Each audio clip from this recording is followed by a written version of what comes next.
आदरणीय मंच पर जो कवि विराज है उनको सादर नमन, और यहाँ पर जो भगवान समान श्रोतागण विराज है उनको भी सादर नमन। शाबाश। 2022 के पापा क्या करते हैं, उनके लिए 2 लाइनें। हाँ।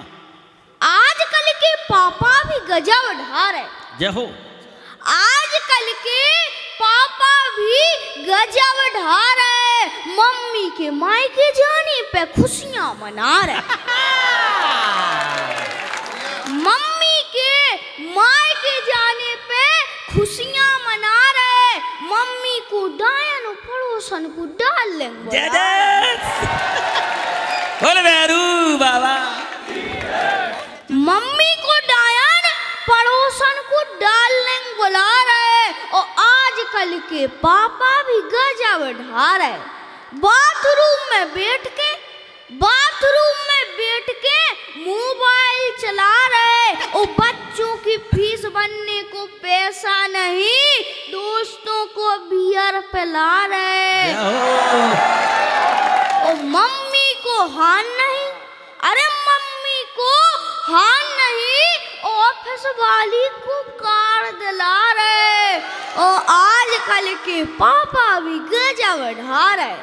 करोड़ों कमाता हूँ महीने में, करोड़ों कमाता हूँ महीने में, ऐसा फेसबुक पे दूसरी औरतों को बता रहे, और मम्मी का खर्च चलता नहीं, अरे मम्मी का खर्च चलता नहीं, पापा पड़ोसन पटा रहे। और आजकल के पापा भी गजब ढा रहे, पड़ोस में मार खा रहे। बहुत बढ़िया ये आपकी कहानी बता रहा है कि ये चचा इस बच्चा को इसलिए माला पहना रहे कि ये भी अपनी जिंदगी वैसे ही बिता रहे।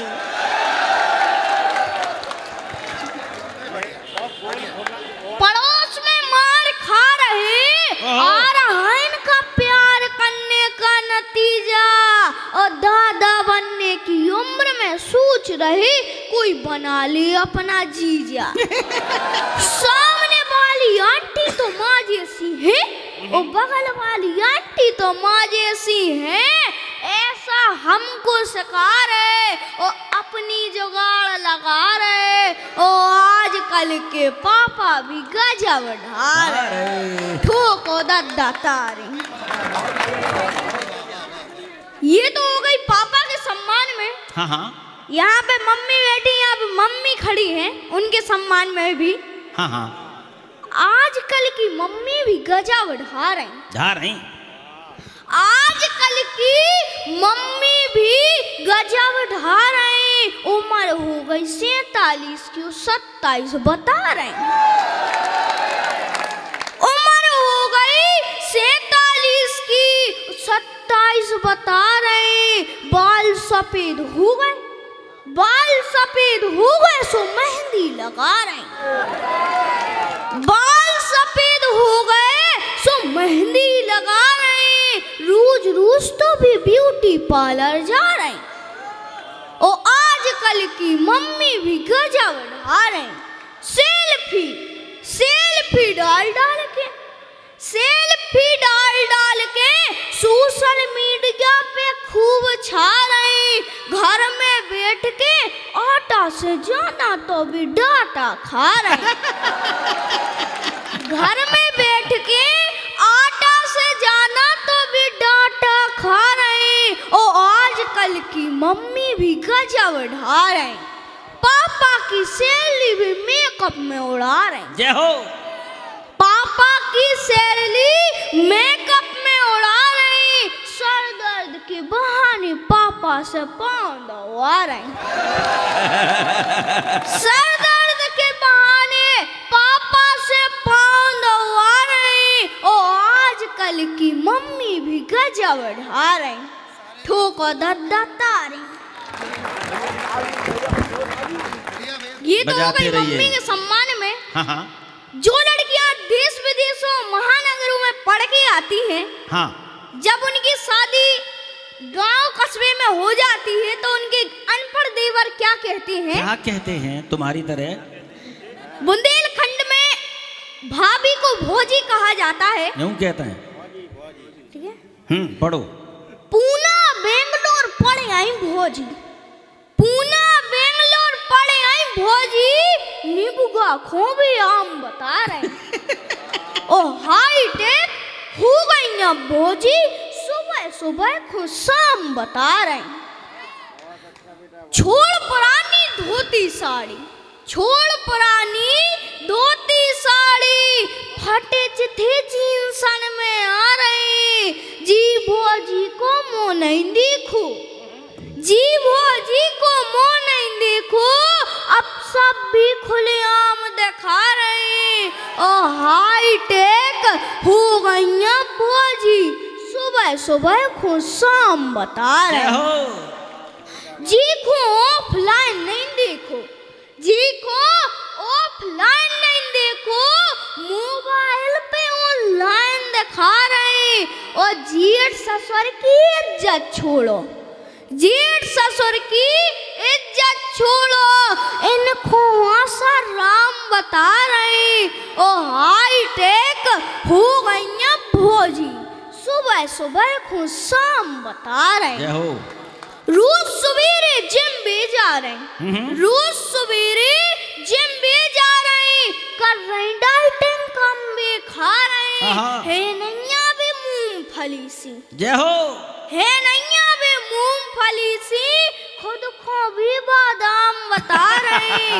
ओ हाई टेक हो गई भोजी, सुबह सुबह खुद शाम बता रहे। बहुत अच्छे बालक। एक और है, तुलसी जैसी होती भोजी, तुलसी जैसी होती भोजी, अब तो ऐसी कहाँ दिखा नहीं। रोज रात में डिनर के संगे, रोज रात में डिनर के संगे हल्को हल्को जाम लगा रहे। ओ हाई टेक हो गई भोजी, सुबह सुबह खुद शाम बता रहे। पूना बेंगलोर पढ़े आई भोजी, नीबुगा खोबे आम बता रहे। बहुत अच्छे। ये तो भाभियों के सम्मान में है। ये कोरोना काल के घर का दृश्य है, जिसमें मम्मी है, पापा है और घर का बड़ा भाई है। और थोड़ी राजनीति है, आप इसको ध्यान से सुने। पापा कांग्रेसी, मम्मी भाजपाई। पापा कांग्रेसी, मम्मी भाजपाई, चाय जब खून लगाते की लड़ाई। कोरोना काल में तो ऐसी ठनी, कोरोना काल में तो ऐसी ठनी कि पूरे लॉकडाउन रोटी तक नहीं बनी। पापा बोले ना हमें बर्तन मांजने, ना झाड़ू लगाऊने। पापा बोले ना हमें बर्तन मांजने, ना झाड़ू लगाऊने। मम्मी बोली तो मैं सुख से रोटी तक नहीं खा पाऊने, ना 2022 के चुनाव में कौन दिखाऊने। पापा बोले काय खुलगी, कोरोना काल में ऊपर वालों सब देख रहा। मम्मी बोली हमारे कमल से नहीं, तुम्हारे हाथन से कोरोना फैल रहा। बहुत अच्छे। मम्मी बोली हमारे कमल से नहीं, तुम्हारे हाथन से कोरोना फैल रहा। पापा बोले इन्हीं हाथन ने देश को 70 साल तक चला दो। पापा बोले इन्हीं हाथन ने देश को 70 साल तक चला दो, और तुमने तो 7 ही साल में आत्मनिर्भर बना दो। तुमने तो 7 ही साल में आत्मनिर्भर बना दो। मम्मी बोली जिनगा कांग्रेस के गीत, जिनगा कांग्रेस के गीत, कांग्रेस नहीं भाई कांग्रेसन के मीत। जा बात पापा को खल गई, ऊपर से नीचे तक निकल गई। पापा बोले भगवान को एक ना एक दिन कोरोना की वैक्सीन बनाऊने। पापा बोले भगवान को एक ना एक दिन कोरोना की वैक्सीन बनाऊने। इन मम्मी ओ भाजपा की वैक्सीन कब आउने आउने।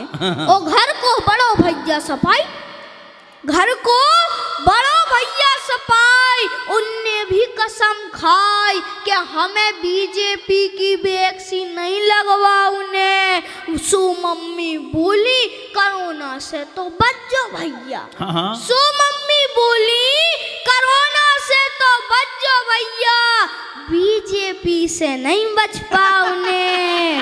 और हमें वेद पस्तोर खोई की आगे कछु नहीं सुना। जय हो, जिंदाबाद। अब हमारे पास दो ऐसे जंतु बैठे हैं भाई साहब, जिसकी उम्र कुल 8 साल है, और एक ऐसा बैठा है जिसकी 8 ही बची हैं।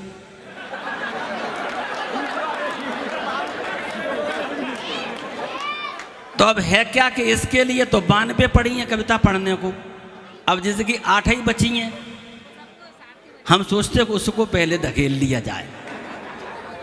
अच्छा, आदमी खतरनाक है, वो जितना खतरनाक है उससे ज़्यादा खतरनाक संतानें हैं।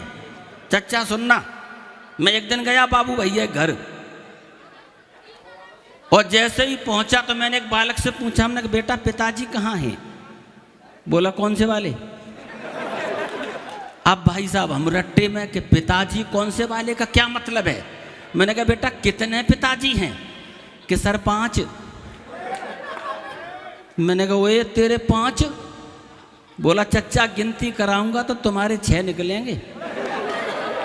अब देखो जो बात बता रहा हूँ बाबू भैया के लल्ला की ठीक ठीक लगे तो ताली बजा के उसे आशीर्वाद देना, और बुरी लगे तो ईंटें मारना इन्हें, क्योंकि जिम्मेदार यही है बाकी जन्म के लिए। मैंने पूछा लल्ला बताइए? बोला देखो वो परम पिता परमात्मा सबका बाप है। मैंने कहा यार है। बोले तुम्हारे अपने पिताजी तुम्हारे बाप हैं? हमने की लल्ला हैं। तीसरा सवाल, पत्नी के पिताजी से क्या कहते हो? मैंने कहा बेटा पिताजी ही कहते हैं। तो बोले कितने हो गए? हमने कहा 3 हो गए। अगला सवाल उसने जवाब मजेदार किया, बोले चच्चा हमने की हाँ, और वे राष्ट्रपिता महात्मा गांधी? देखो ठोक लिया करो, मजा आ जाए तो। और अगले पे तो कमाल कर दिया, बोले चच्चा कितने हो गए? हमने कि 4 के। बोले 5वां बताऊं? हमने कि बता। कि गैया अगर माँ है तो साढ़ कौन हुआ?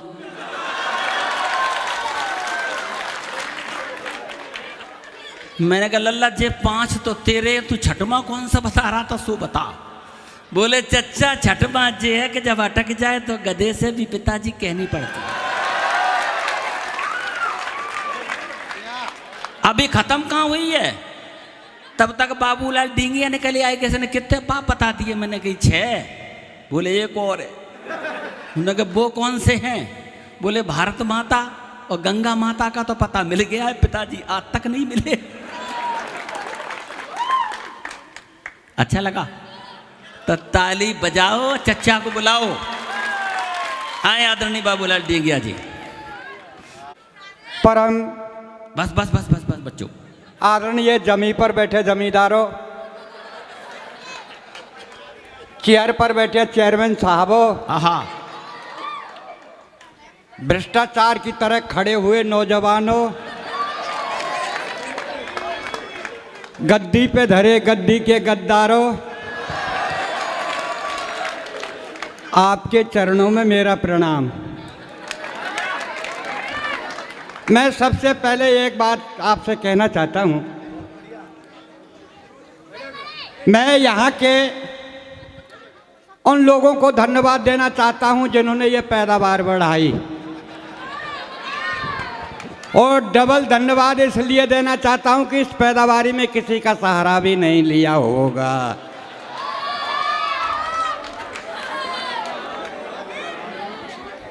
मैं आज का कवि हूँ। बेटा एक मिनट चुप रहे हो, अब सुनने दो। अब सुनो, अच्छी लगे ना ताली बजाना, नहीं शांत सुनो मैं क्या कह रहा हूँ। बाल को हंगामा काटोगे तो बाहर निकाल दिए जाओगे। अब की बार पक्की बात बता रहा हूँ, और इधर से निकाल मंच की तरफ से। मैं आपको एक बात बता रहा हूँ साहब, मैं आज का कवि हूँ, राजस्थान से मंगाया गया हूँ, ये सब बुलाए गए हैं। वाह, अच्छा। और चच्चा को कोई बस नहीं बैठालती है, मालगाड़ी से लाए गए हैं? पर मैं बिल्कुल शांत बैठा था। इस उम्र पे शांत ही बैठा जाता है। भाई सतीश जी ने मुझे उठाया, मैं भगवान से प्रार्थना करता हूँ, भगवान जिसने मुझको उठाया उसे तू उठा। वाह,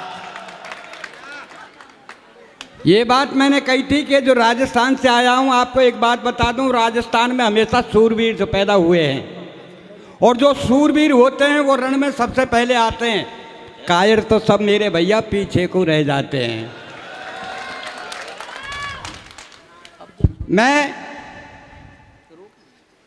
बहुत सीधा साधा कवि हूँ, 8वीं पास कवि हूँ। ये सब पढ़े लिखे विद्वान हैं साहब, सब पढ़े लिखे विद्वान हैं साहब। इन्हें पढ़ लिख के कोई तीर तो मार नहीं लियो कर कपता रहे बाद में 8 ही पास कर रहा हूँ। पर एक बात कह रहा हूँ साहब, कम पढ़ा लिखा हूँ, कोई अल्फाज ऐसे मेरे मुख से निकल जाएं तो आप मुझे माफ़ कर देना। माफ़ के अलावा मेरे करोगे क्या आप?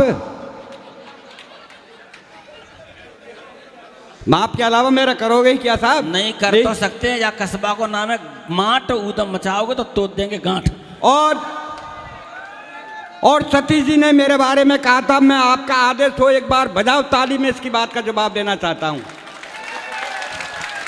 कि इसकी कितनी बड़ी औकात है घर में, मैं बताता हूं।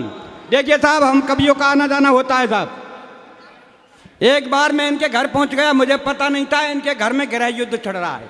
नहीं, मैं स्वीकार कर रहा हूं जो मेरे घर गए थे, लेकिन रक्षाबंधन पे गए थे। अब बताओ। चलो ठीक है, इनकी बात को बड़ी करो। रक्षाबंधन के ऊपर गया था, इनकी दरबारी ने कहा भाई साहब राखी बंधा दो, लेकिन उसमें एक बड़ा रहस्य छिपा हुआ था साहब। जब मैं रक्षाबंधन पे इनके यहाँ गया तब मुझे पता नहीं था कि इनके घर में गृह युद्ध चल रहा है। इनकी धर्मपत्नी 1 सप्ताह से इनसे बात नहीं कर रही। जैसे ही मैं इनके यहाँ पहुँचा तो इन्होंने कहा आज मेरी डीगिया के सामने इज्जत कैसी रहे। घरबारी बोलते नहीं है, मुझको इन्होंने सम्मान दिया, बैठाया और घरबारी को आवाज़ लगाई, अरे बोल जरा बाबूलाल डीगी आए हैं, पानी लाना। घरवाली गुस्से में ही बोली, बोल बुरा क्यों, पानी घड़ा में। कभी तो साहब बड़ी बुद्धि से काम लिया, अरे बोल घड़ा कहाँ है? घरवाली बोली रसोईया में। अरे बोल रसोईया कहाँ है? क्या घर में। अरे बोल घर कहाँ है? क्या गांव में।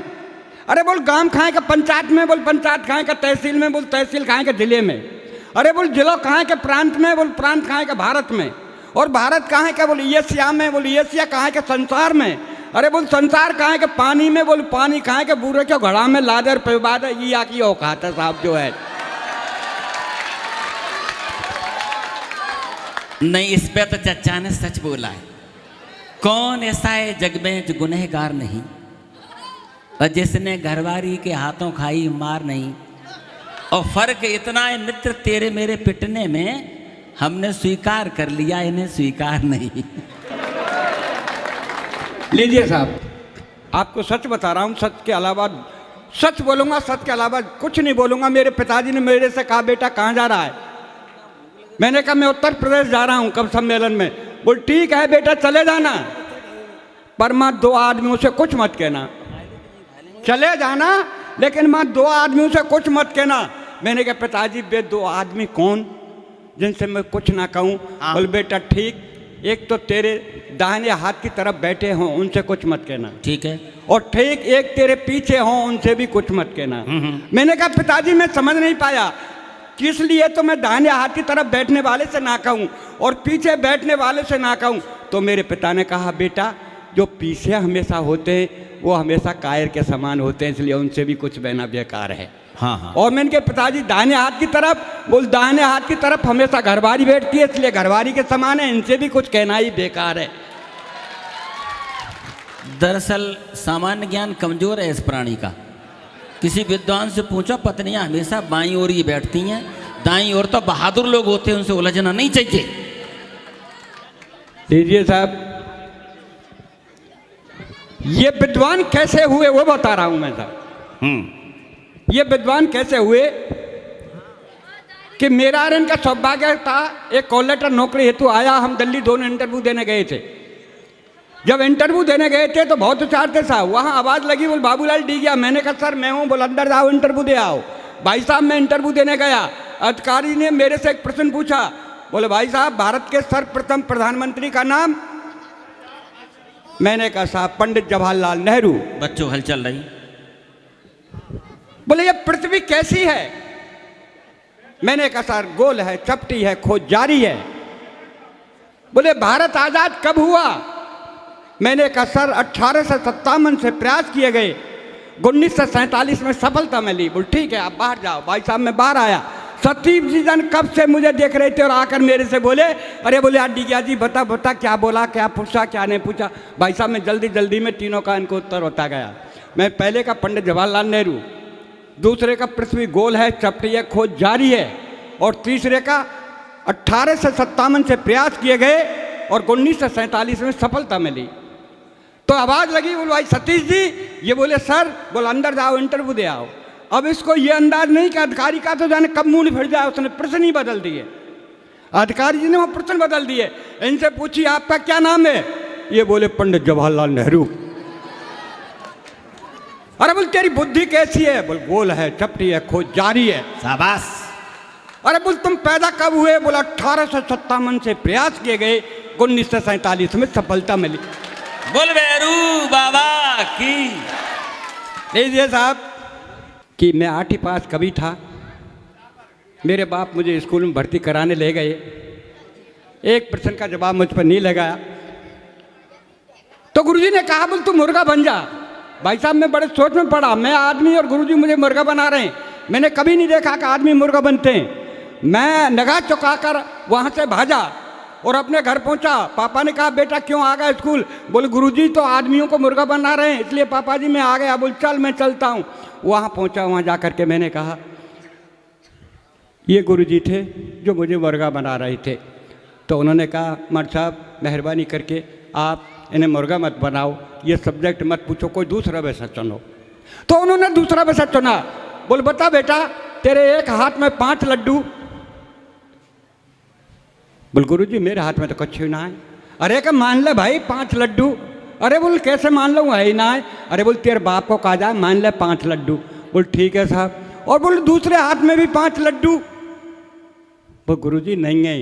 अरे तो मान ले तेरे बाप को कहा जा रहा। बोल ठीक है मान ले। तो 5 तेरे इस हाथ में और 5 इसमें, बता कितने लड्डू हो गए? मैं बोले 14। अबे बोले 14 क्यों होते? मैं तेरे बाप को कहा जाए मान ले, जो तेरे बाप को कहा जाए तू मेरी मान। लीजिए साहब अपनी औकात के। सुबह सुबह जब मैं घर से चला तो मेरी धर्मपत्नी ने कहा कहाँ जा रहे हो? मैंने कहा उत्तर प्रदेश जा रहा हूँ। कब सम्मेलन में? ठीक है चले जाना, थोड़ा सा डिनर कर जाना। वो मैंने कहा पगली डिनर तो शाम के भोजन को कहते हैं। घरवाली बोली शाम कोई दरिया तो है और खासकर तेरे लिए रखा है। मैंने कहा क्यों? बोल रहा क्या मैं कुत्ता महोदय को मुझे फेंकना पड़ता है इसलिए आप डिनर ही कर जाओ। भाई साहब मैं वायर बस अड्डे पे आया, कंडक्टर बुरी तरह चिल्ला रहा, बाबा कहाँ जाएगा, बाबा कहाँ जाएगा। भाई साहब मैंने गुस्से में कह दिया स्वर्ग जाऊंगा, ले चलेगा क्या? ड्राइवर बोले आजा बाबा मेरे पहिया के नीचे तो आज स्वर्ग पहुंचा दूँ। मैंने भाई साहब ड्राइवर से कहा मैं ड्राइवर तेरे 64 दांतों को तोड़ दूंगा। कंडक्टर बोला बुड्ढे कहाँ है इसके 64 दांत, क्यों झूठ बोलता है? मैंने कहा मुझे पता है बीच में तू भी तो बोलेगा, तो 32 तेरे और 32 भाग। भाई साहब मैं बस में चला, मुझे सतीश जी उसी बस में मिल गए। मैंने कहा सतीश जी मैं पैर से विकलांग हूँ, हमें बैठ जान रहा है। मेरे से बोल रही आप पीछे जाए यार। भाई साहब आगे जा पीछे जा। 15 मिनट हो गई पर किसी ने बैठने को सीट नहीं दी। ड्राइवर बहुत अच्छा था, जाने कब से मेरे से देख रहा और बोला बाबा क्यों होते हो परेशान, आओ मेरा बोनट खाली है, बोनट पर बैठ जाओ। भाई साहब मैं ड्राइवर के पास बोनट पर बैठ गया। बस चली, 5 किलोमीटर बाद रुकी। कारो पेंट, कारे चश्मा, देखने में सचमुच ऐसी लग रही थी करिश्मा। भाई साहब 1 मिनट बस में खड़ी हुई और सतीश जी बोले मैडम कब तक खड़ी रहोगी? लो मैं सरकता हूँ बैठ जाओ। बोल नहीं नहीं आप परेशान मत हो, मैं तो खड़ी रहूँगी। भाई साहब वो किसी के पास नहीं बैठी और धीरे धीरे आके मेरे पास बोनट पर बैठ गई। शाबाश। देखो साहब हंसने की बात नहीं है, सब अपनी अपनी किस्मत का खेल होता है। क्या मुकद्दर पाया है, मुकद्दर का खेल है। भाई साहब 10 किलोमीटर के बाद बस मैं एक सवारी उतरी, सीट खाली हुई, मैं उस सीट पर जाकर के बैठ गया। बैठना चाहता, मुझे बीड़ी पीने की आदत थी, मैं बीड़ी पी रहा था। उस पर एक औरत बैठी थी, बच्चा उसकी गोदी में था और मेरे से बोली बोल बाबा। मैंने कहा हाँ बेटा। बोलते हो आप पढ़े हो? मैंने कहा हाँ पढ़ा हूँ। कितना पढ़े हो? मैंने कहा 8वीं पास किया है। बोल देखो क्या लिख रहा है। तो साहब खिड़की की बगल में लिखा हुआ था बस में बीड़ी पीना मना है। मैंने कहा बेटी इसमें तो ये लिख रहा है बीड़ी पीना मना है, तो फिर आप बीड़ी पी रहे हो? भाई साहब मैंने उस बीड़ी को फेंक दिया। 5 किलोमीटर चलने के बाद वो बच्चा रोने लगा और वो अपने बच्चे को आंचल दूध पिलाने लगी। तो मैंने कहा बेटी तू पढ़िए क्या? हाँ बाबा मैंने तो एमए किया है। मैंने कहा देख खिड़की के बगल में क्या लिख रहा है, चलती बस में शरीर का कोई भी अंग बाहर ना निकाले। हमारी यहाँ भुसावल तहसील पड़ती है साहब, वहाँ आए, वहाँ एक भिखारी आया और मेरे से बोला बाबूजी बाबूजी। मैंने बोल क्या बात है? बोल 2 रुपये दे दो। मैंने क्या करेगा? बोल चाय पीऊँगा। अरे मैं कम्मकत चाय 2 रुपये की आती है, चाय तो 5 रुपये की आती है। अगर मांगता तो मेरे से 5 रुपये मांगता। भाई साहब भिखारी का जवाब देखिए। भिखारी हाथ जोड़ के मेरे से बोला बाबूजी जाकी जैसी हैसियत होए हम बापे ऐसे ही पैसा मांगे।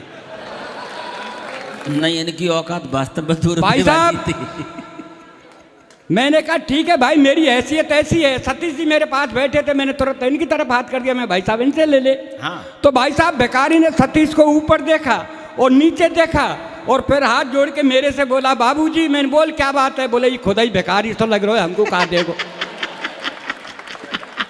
ओ भाई साहब भरतपुर बस अड्डे पाया एक भिखारी और मिला, मेरे से बोला बाबूजी बाबूजी। मैंने बोल क्या बात है? बोल 10 रुपये दे दो। अरे मैंने क्या करेगा? बोल चाय पीऊँगा। अरे मैं कम्मकत चाय 10 रुपये की आती है, चाय तो 5 रुपये की आती है। अगर मेरे से मांगता तो 5 रुपये मांगता। भाई साहब भिखारी का जवाब देखिए। भिखारी हाथ जोड़ के बोला बाबूजी 5 रुपये की मैं पीऊँगा, 5 रुपये की मेरी प्रेमकाऊ तो पिएगी। अरे मैंने कहा तो भिखारी होकर के प्रेम का रखता है? बोल भाई के चक्कर में भिखारी बनी हूँ, मैं महलन में रह रहा हूँ तेरी तरह। और भाई साहब जब मैं आपके मथुरा में आया तो एक बच्चा दौड़ता हुआ आया और मेरे से बोला अंकल अंकल। मैंने बोल बेटा क्या बात है? बोल पीछे से 2 आंटी आवाज़ लगा रही हैं। भाई साहब पीछे मुड़ के देखा तो 2 औरतें दौड़ी आ रही। मैं खड़ा हो गया और आकर मेरे से बोली बाबा। मैं कहा हाँ बेटा। बोल तेरे फोटो दे जा। अब आप सोचो साहब हम बुजुर्गों का कोई फ़ोटो मांगे। अरे मैंने कहा तो आप मेरा फ़ोटो ले जा करके क्या करेंगे? बोल बाबा रात को हमारे बच्चे बहुत रोते हैं, उन बच्चों को बताएंगे। बोल बेटा रो मतो नहीं हवा। और भाई साहब जब मैं आपकी स्मार्ट में आया तो मुझे किसी ने नज़र उठा करके नहीं देखा, पर एक डॉक्टर साहब ने जरूर देखा। और डॉक्टर साहब मेरे से बोले बोल भाई साहब कहाँ के हो? मैंने राजस्थान का। कहाँ जा रहे हो? मैंने कब सम्मेलन में? बोला आप कभी हो? मैंने के यहाँ। बोला आप कैसे कभी हो? आप तो बीमार हैं। अरे मैं डॉक्टर साहब मैं बीमार नहीं हूँ। बोल मैं डॉक्टर हूँ, मेरा विश्वास कर। आप में खून नहीं है, खून चेक करा ले। मैं डॉक्टर साहब जब खून ही ना है तो चेक क्या कराऊंगा? अरे बोला अपना ब्लड प्रेशर चेक करा ले। मैं डॉक्टर साहब जब ब्लड ही नहीं है तो प्रेशर कहाँ से होगा? और मैं डॉक्टर साहब ब्लड प्रेशर के बारे में खूब जानता हूँ। जब मैं हाई स्कूल में पढ़ता था मेरा ब्लड हाई था और इंटर किया तो मध्यम रह गया। हाँ। और जादिन ते घरवारी आई है डॉक्टर साहब, वादिन ते लो चल रहा। फिर भी डॉक्टर साहब ने साहब सिरंज लगाई, मेरे लगाई, उसको खून नहीं मिला। मैंने सिरंज को तोड़ा और मैंने कहा डॉक्टर साहब आपके बजाय हिंदुस्तान के मच्छर अच्छे हैं, जहाँ मुझे काटते हैं वो तुरंत खून निकाल देते हैं। जय हो।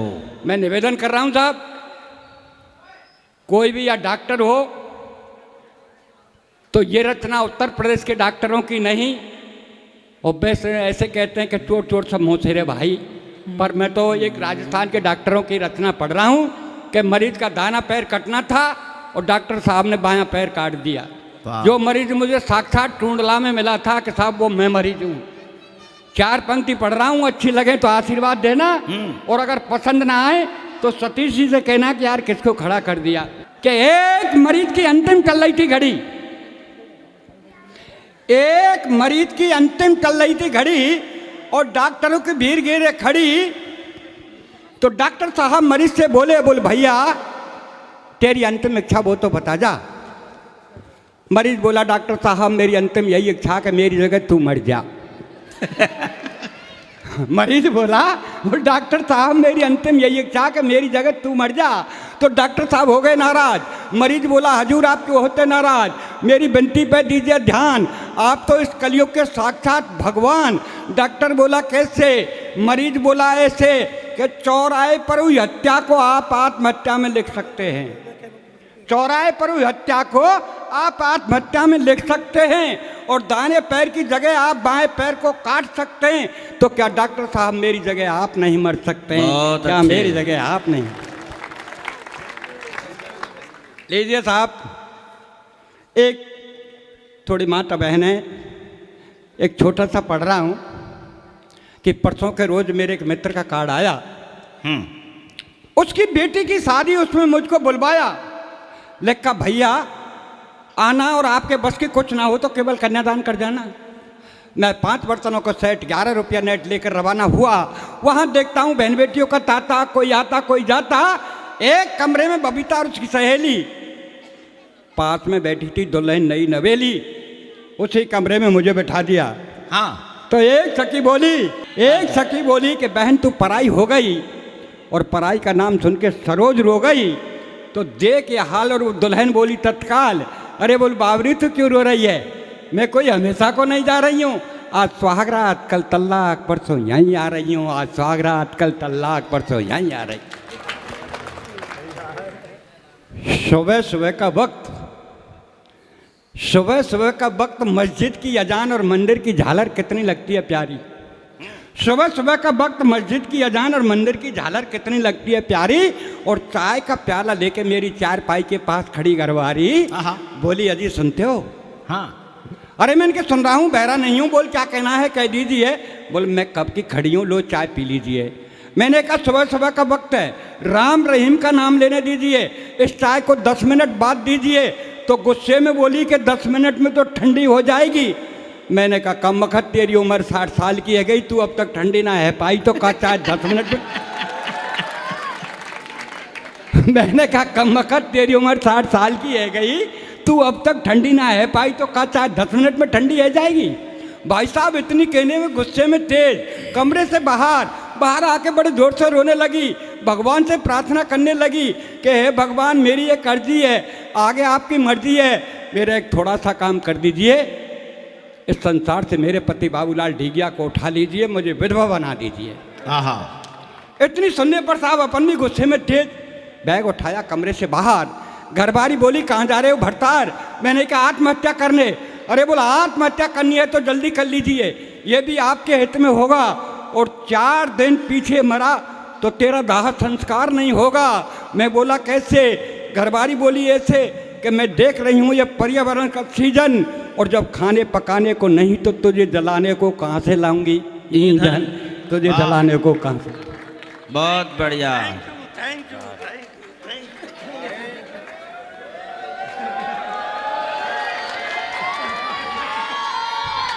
ओ मैंने कहा तू मेरे ईंधन की फिक्र मत कर, मैंने कहा तू मेरे ईंधन की फिक्र मत कर, तेरा ध्यान किधर मैं समझाता हूँ, आओ इधर। ठीक मेरे मरने के बाद शमशान घाट जाना और 5 ईंटें रख के घर चली आना, बेटे को समझाना, बेटे जाना बटन दबाना और पापा को जला के घर चले आना। बोल ठीक है, तेरे मरने के बाद शमशान घाट जाऊंगी, 5 ईंटें रख के चली आऊंगी, बेटे को समझाऊंगी, बेटा जाएगा बटन दबाएगा और तुझे जला के घर चला आएगा। पर एक बात बता, तू जलने के बाद पता नहीं स्वर्ग या नरक जाएगा, पर इस महंगाई में जो 5-5 हीटरों का बिल आएगा उसे का तेरा बाप चुकाएगा, उसे का तेरा। लीजिए साहब एक छोटी सी रचना। मेरा 6 वर्षीय बच्चा दौड़ता हुआ मेरे पास आया, मेरा 6 वर्षीय बच्चा दौड़ता हुआ मेरे पास आया और बोला पापा पापा गजब हो रहा है, अपनी कॉलोनी में जलने वाला रावण अब की बार नहीं जल रहा है। मैंने कहा नहीं बेटे रावण जलेगा, ऐलान हो चुका है, पर वो ऐसे वैसे नहीं राम के बाण से जलेगा। बोल पापा सच मान, रामचंद्र जी खूब चला रहे हैं बाण, फिर भी नहीं जलने श्रीमान। तो बच्चे को लेकर साथ में रामलीला मैदान में आया, देखकर राम चला रहे थे बाण, रावण पर चेहरे पर मुस्कान, उनके मुख से एक ही आवाज, मैं नहीं जलूंगा आज। तब एक सज्जन भीड़ में से दौड़ता हुआ रावण को पुकारता हुआ बोले रावण तू नहीं जलेगा तो क्या तेरा बाप जलेगा, तेरे बदन में लगे पटाखों से हम लोगों को मजा आएगा। रावण घुर्राया, 10 शीशों को उसकी तरफ घुमाया और बोला बोल मूर्ख तू कहाँ से आ रहा है, मुझे हर साल जलता देखता है फिर भी तेरा पेट नहीं भरता है, और अगर तुझे जलना ही देखना है तो इस देश में देख ले, सांप्रदायिक दंगों में हमेशा पूरा देश जलता है। क्या बात है, सांप्रदायिक दंगों में यह देश हमेशा जलता है। तब सिद्धियों का लेकर सहारा मैं ऊपर तक चढ़ा और धीरे से रावण के कान में कहा कि भैया रावण जल जाओ, जनता परेशान है, दिल मत दुखाओ।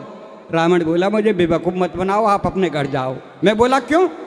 रावण बोला यूँ, अध्यापक और परीक्षार्थी परीक्षाओं के समय में, रोडवेज वाले शादियों के दिनों में, और सूरज हमेशा सर्दियों में, ये बिजली वाले गर्मियों में, ये वक्त आने पर नहीं मानते, ये एक एक साल में 4-4 बार करते हैं, इसलिए दशहरे का दिन है आज हम भी हड़ताल करते हैं। क्या बात है?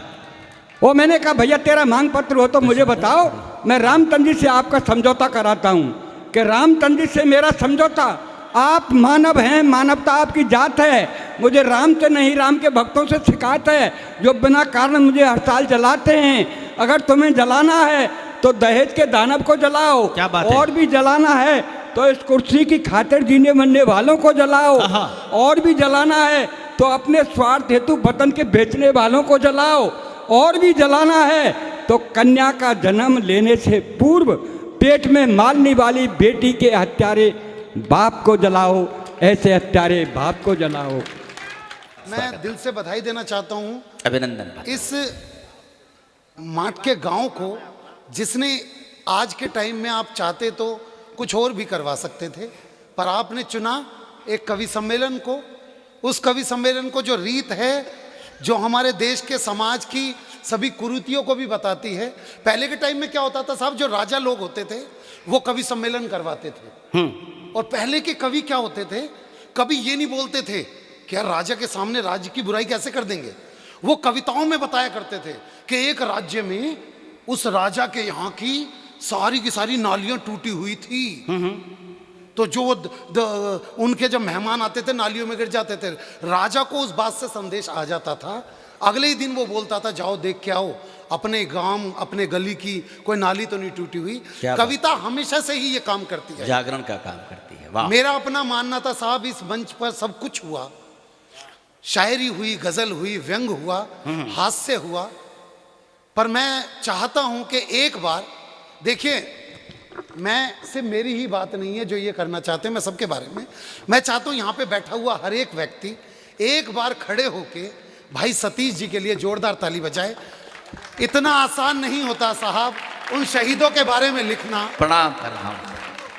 आज अगर आप विराजी, आज अगर आप 1:30 बजे के करीब यहाँ आराम से बैठ के कविता सुन पा रहे हैं तो कहीं ना कहीं उसका कारण वो सैनिक ही हैं जो सीमा पे खड़े होके हमें बिल्कुल आज़ादी जैसा माहौल दे देते हैं और खुद एक ऐसा जीवन जीते हैं जिसमें एक एक पल की भी गुंजाइश नहीं होती वो बच पाएंगे या नहीं बच पाएंगे। स्वागत है। मैं चाहता हूं कि मैं यहां से हास्य की शुरुआत करूंगा। भाई साहब भैया अब नहीं, हलचल मत करो, बस नहीं सुनिएगा बस। मैं जानता हूं साहब माहौल काफी वक्त हो चुका है, मैं अपने जीवन का जो सबसे बेस्ट है वो पढ़ने के आपके सामने करता हूं कि बाबूजी के आपके लिए, बाबूजी आपके लिए, वो बाबूजी जो पीछे बैठे हैं बाबूजी आपके लिए स्वागत है, और वो पीछे भाई साहब जो कान में कह रहे हैं कि बस ये कभी रह गया, इसके बाद जाके हम आराम से पियेंगे, भाई साहब आपके लिए कि आपके लिए चंद कतरे लहू के लाया हूं, मुरझा गया हूं पर फूल खुशबू के लाया हूं, और आप लोगों को तालियां बजानी ही होगी। मैं घर से पत्नी के पांव छू के आया। जाबाज मेरे माटी के शेर, जिंदाबाद विनोद भाई। और ये उन्हीं लोगों ने ताली बजाई जो खुद भी छू के आते हैं और हंस के भी दिखला रहे। मैं बतला दूं साहब, हास्य कहते हैं लोग कि भाई भैया पहले तो बात तो मैं कहूंगा मेरी कोई फोटो वोटो मत खींचना, क्योंकि देखो आप फोटो खींचोगे कल सुबह अखबार में छपेगी, जब अखबार में छपेगी तो परसों उसे कोई ना कोई रद्दी वाला ले जाएगा, फिर जब रद्दी वाला ले जाएगा तो उसके लिफाफे बनेंगे, फिर जब लिफाफे बनेंगे तो मिठाई की दुकान पे जाएंगे, और जब मिठाई की दुकान वाला उसी लिफाफे के ऊपर जलेबी रख के देगा और जलेबी खाने के बाद उस कागज को जमीन पे फेंक देगा तो कोई ना कोई कुत्ता आके उस कागज को चाटेगा। तो मैं तो बिल्कुल भी नहीं चाहता कि मेरी तस्वीर को कोई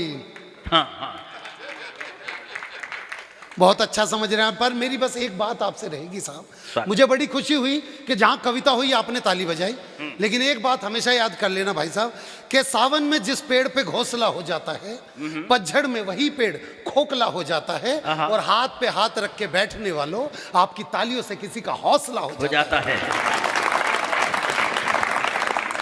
मैं बता दूं, हरिद्वार की तरफ 2 बसें जा रही थी। आगे वाली बस में सारी सास, पीछे वाली बस में सारी बहुएं। तो सास वाली बस खाई में गिर गई।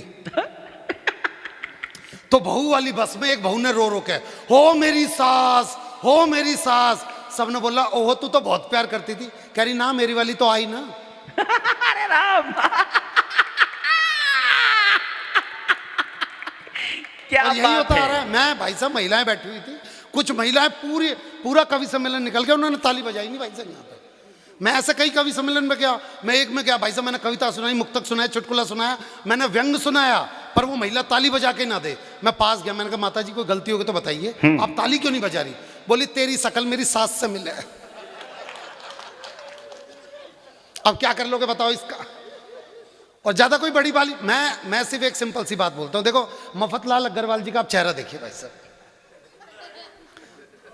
नहीं, बहुत बहुत ज्यादा। एक बार ढंग से तो देखो आप। राजस्थान में एक गांव पड़ता है लकोई।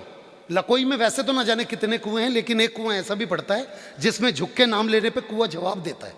ये देखने के लिए मैं और सतीश भाई इस कुएं के पास गए। मैंने झुक के नाम लिया विनोद पाल, तो कुएं में सवाज आई विनोद पाल।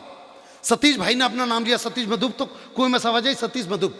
मैंने बोला यार मफतलाल अग्रवाल जी का नाम लेके देखते हैं, तो मैंने नाम लिया मफतलाल अग्रवाल। तो भाई साहब कुएं में से कोई आवाज नहीं आई। पर मुझे टेंशन हो गया यार, बड़े सामाजिक कार्य करता है, इतने सारे आयोजन करवाते रहते हैं, कवियों को बुलाते रहते हैं। मैंने फिर दोबारा नाम लिया, बहुत बड़े आयोजक मफतलाल अग्रवाल जी। तो फिर कुएं में से कोई आवाज नहीं आई। बगल में कुटिया थी, कुटिया के बाहर एक बाबा बैठे थे। मैंने बोला बाबा कोई गलती हो गई तो बताइए। मैंने अपना नाम लिया विनोद पाल, तो कुएं में से आवाज आई विनोद पाल। सतीश भाई ने अपना नाम लिया सतीश मधुप, तो कुएं में से आवाज आई सतीश मधुप। जब मैंने मफतलाल अग्रवाल जी का नाम लिया तो कुएं में से आवाज क्यों नहीं आई? बाबा बोले बेटे दुनिया में विनोद पाल का जवाब हो सकता है, सतीश मधुप का जवाब हो सकता है, मफतलाल अग्रवाल जी का कोई जवाब नहीं है। ये लाजवाब व्यक्ति है। आपने जैसा बोलने के लिए कहा था मैंने बोल दिया। तो मेरे लिफाफे में तो 2000 रुपए इनसे ज्यादा अलग कर देना भाई साहब, बस। हाँ अब सुनना भाई साहब, एक दृश्य आपकी आंखों को दे रहा हूं। यह दृश्य मैं चाहता हूं कि आप सुने, और ये मैं अपने इस कार्यक्रम की आपको एक अभिव्यक्ति दे रहा हूं। बस मुझे ये बतला दीजिए कि अभी भी हमारे यहाँ दिल्ली में ऐसा होता है गांव मोहल्लों में कि जब लड़की की विदाई होती है तो लड़की का मामा लड़की को उठा के डोली वाली कार तक छोड़ के आता है। आपके यहाँ पे भी होता है अभी ऐसा? तो बस दृश्य आपकी आंखों के सामने, भैया सुनिएगा। रूबिया जी और सबिया जी, हमारे यहाँ पे आज भी जब बेटी विदा होती है तो लड़की का जो मामा होता है वो लड़की को डोली में गोदी में उठा के डोली वाली कार तक छोड़ के आता है। अब दृश्य आपकी आंखों के सामने है, लड़की का वजन है 150 किलो।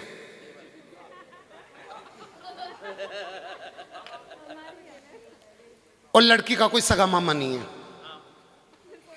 तो लड़की के बाप से जैसी पंडित जी, अरे जजमान भाई लड़की को लेके जाओ। अब लड़की का बाप इधर देखे उधर, पहले तो गांव के लोगों से ही बोला है ना, तो गांव के लोगों से बोला अरे अरे अरे बेटे सतीश जी, इसमें पहले से ही सतीश था। अरे बेटे सतीश, बेटे लेके, अब सतीश ने तो देख रखी है लड़की 150 किलो की है। सो सतीश एकदम मेरे तो पथरी का ऑपरेशन हुआ भैया, डॉक्टर बोला जरा सा झुकेगा तो पथरी फट के बाहर। अच्छा ठीक है रुक जा। अरे बेटे सबरस जी, इसमें पहले से ही सबरस था। अच्छा सबरस ने भी लड़की देख रहे, सबरस तो भूल गया, सबरस यो ही भूल गया मैं आदमी हूं औरत हूं।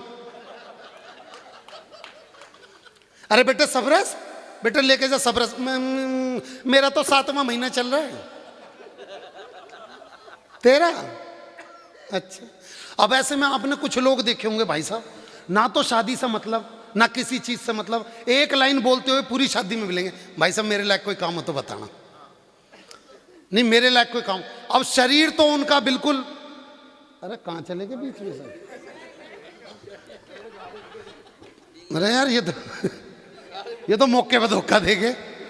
तो सबरस जी के शरीर में से 15 किलो और निकाल लो भाई साहब।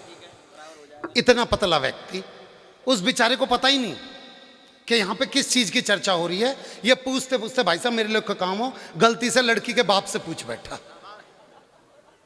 बाबूजी मेरे लायक को काम हो तो बता दो फिर। अब काम तो उसका अंदर इंतजार कर रहा था।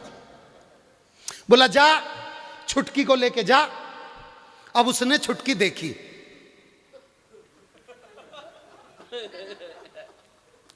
क्या करना है जी? भैया उठाना है। छुटकी ना मुटकी है यूं, ये ना उठा मुझसे। भाई भैया देख, अब तूने बोल दिए, अब तुझे उठानी पड़ेगी। तो उसने उठाने की छोटी सी कोशिश की, तो रीढ़ की हड्डी में से चटक की आवाज आएगी। पर बच्चे सारे यही वाले खड़े हुए थे वहीं पे। इन बच्चों ने उसका कॉन्फिडेंस बढ़ाने के लिए सुल्तान फिल्म का गाना गाना स्टार्ट कर दिया। खून में तेरे मिट्टी, मिट्टी में तेरा खून, ऊपर अल्लाह नीचे धरती, बीच में तेरा जुनून। क्या बात है भाई साहब। उसने लड़की उठा ली। अब घर का दृश्य इतना बड़ा, उस घर का आंगन इतना ही बड़ा था जितना यहां से लेके उस गली का वो वाला छोर। वो लड़की को लेकर जैसे तैसे करके चलने लगा था। आधे रास्ते तक ही पहुंचा था कि लड़की के मन में फिर मां के प्रति प्यार जग गया। वो उसकी बाहें छोड़ के मां के पास भाग के आ गई। लड़की का बाबा जरा लेके आ मतलब यहां आधे रास्ते तक तो लिया था, बस यहीं पे ले आओ भैया, ज्यादा दूर ना करना, वहीं से लेके आ। अब उसने उठाने की दोबारा कोशिश करी। अब दोबारा कोशिश में जैसे उसने उठाया तो बच्चों को लगा नहीं उठा पा रहे। इन्होंने मेरी जंग फिल्म का दूसरा गाना गाया, जीत जाएंगे हम। अब जिसने उठा रखी है,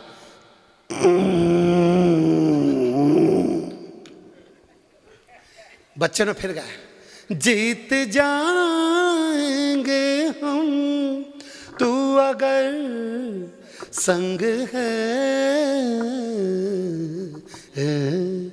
जिसने उठा रखी है,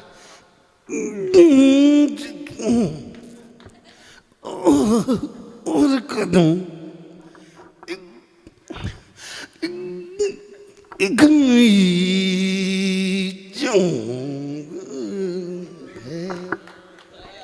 वो थोड़ा सा आगे और बढ़ा। देखो मैंने उठा रखी है और तुमसे ताली भी नहीं बज रही। वो थोड़ा सा आगे बढ़ा।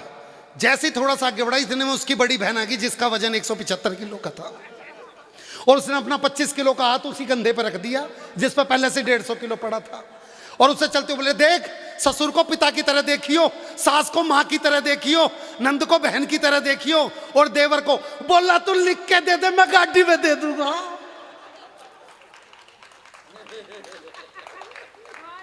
वो आगे बढ़ा तो लड़की का बाप, हो मेरी फूल सी बच्ची।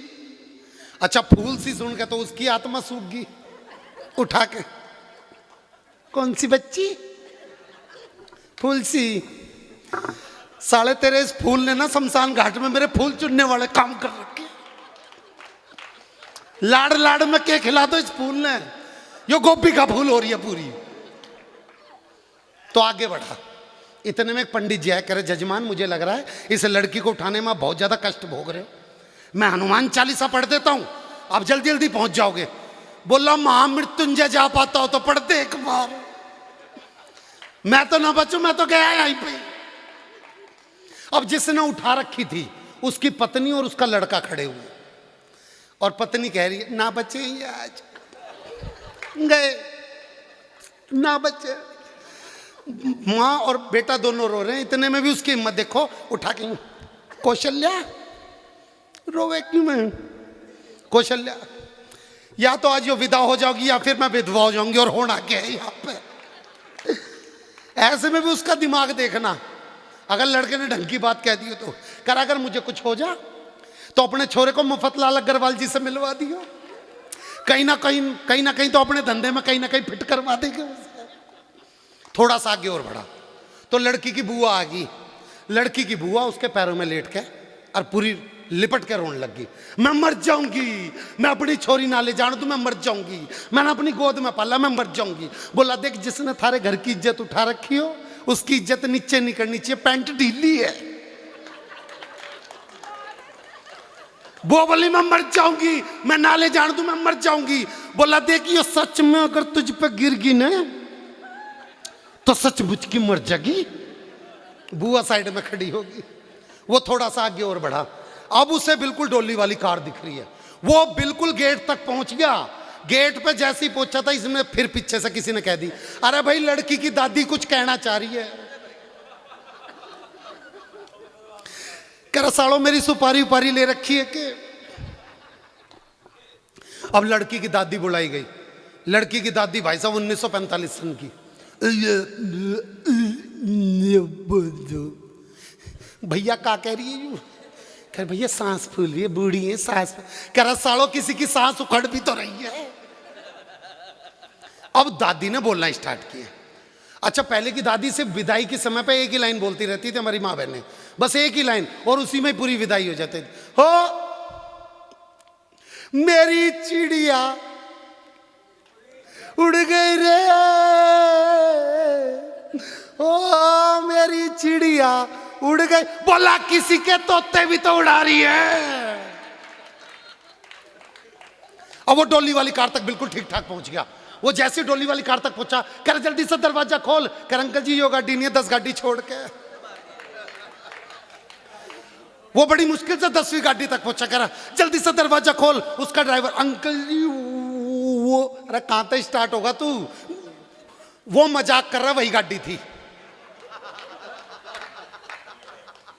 वो फिर दोबारा उस गाड़ी से, कर साले तने मजाक सूझा, मेरे प्राण निकल जाएंगे, जल्दी से दरवाजा खोल। कर अंकल जी वो गेट नहीं खुल रहा, उधर से घूम के ले जाओ।